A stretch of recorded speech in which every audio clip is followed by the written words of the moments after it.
YouTube founder community, Beach Boys fans, random people on the internet, my name is Giggens, and we're here today to chat about the Beach Boys, music from the documentary. So, I remember when this soundtrack came out, and it had a cover that looked like the movie poster, which you'll see right there, and it wasn't too bad. It had like Don't Go Near the Water, and some alternate takes, and Their Hearts Were Full of Spring, and it was a pretty cool combination of tracks to accent or augment or complement the documentary. And I haven't played it for quite a long time, and recently I went back to it and I realized that it's a completely reissued version where they took all the non-hits away, scraped it down to the bottom of the barrel, core 18 elements if you want to call it that, and they put a new album cover on it, and this is the version that we have now.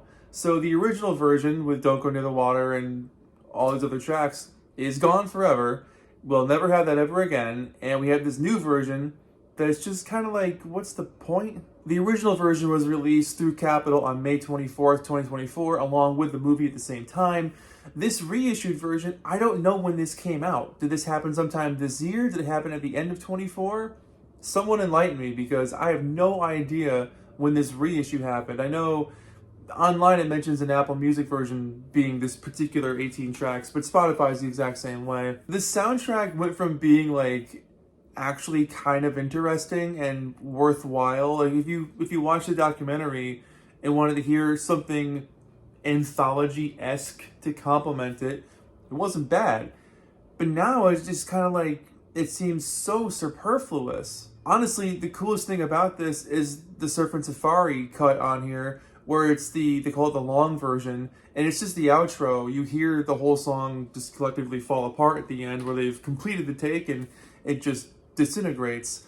That's kind of cool. But most of this album, I think, is just trying to promote the 2021 mixes, because I would say 80% of this thing is that. God Only Knows is the 96 version. Wouldn't It Be Nice is from 2012. Little Deuce Coupe will always be from the 60s. I guess they just don't want to touch that song. I Can Hear Music, Forever, and Long Promised Road, those seem to be from their time period as well. So overall, it's just kind of like, I'm scratching my head over here. I'm listening to it, and like, of course the songs themselves are great. That's not a problem. The track list, the order of the sequencing is nice. It makes for a good listen, but I'm just kind of like, why did they alter it? Did they think no one was playing that other version enough because it wasn't as hits heavy and they wanted to promote it, in tandem with the documentary? I don't know. The biggest head scratcher is the inclusion of the Steven Sanchez track, Baby Blue Bathing Suit, which I know was done, I guess, inspired by the Beach Boys. And there are 60s elements to it, but it basically just sounds like a modern pop song, which is fine.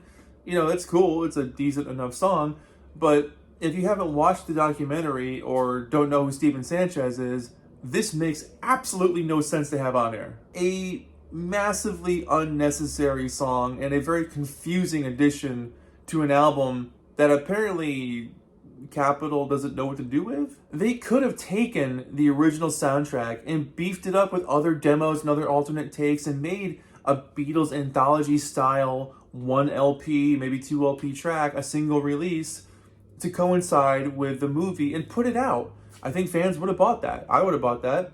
I think it would have been pretty cool, because I know a lot of fans weren't too hot on the documentary, so if they could have done something far out and interesting in terms of releasing music. But thankfully we're getting these box sets these days which do have alternate takes and rare stuff and live tracks and B-sides, etc., etc. So I'm glad that Capitol, UMG, Brother Records are all acknowledging that like people do want this stuff. But if you're going to put out a movie about the Beach Boys, you might as well put some stuff on there that people maybe haven't heard to spur interest in the soundtrack.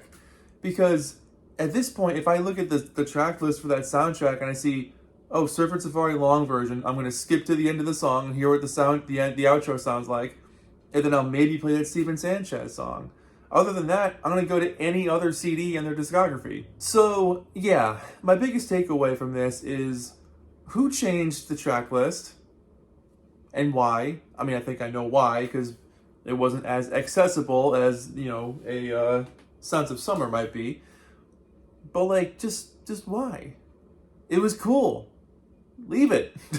Just leave it alone. I don't really think I can even give this thing a rating, because it just seems like it's gone through too much. It started off as one thing and it's become something else. I do enjoy the album cover. I think the album cover is really cool. They nailed it with that. But other than that, it just doesn't seem like a necessary release. They could have done something really, really far out with this, which it sounds like they tried to do upon its original release. But yeah, kind of a head scratcher here. So that's it. I can't really give this thing a numerical rating because it was something, and then they completely stripped it of its like interesting features and brought it down to a concentrated 18 songs, which again, I'm not knocking the songs. They're all classics. They're all greatest hits. They're all incredible pieces of work. That's the easy part. It's just that it became something else after starting off as something kind of cool, and nobody told us that it was going to change, or it just happened. So whatever. What are your thoughts on the release of this soundtrack, the original version and this new version that exists? Happy to chat about it with you guys. But my name is Giggens. Thank you so much for watching. I'll see you guys in the next video. Take care of yourselves. Bye-bye.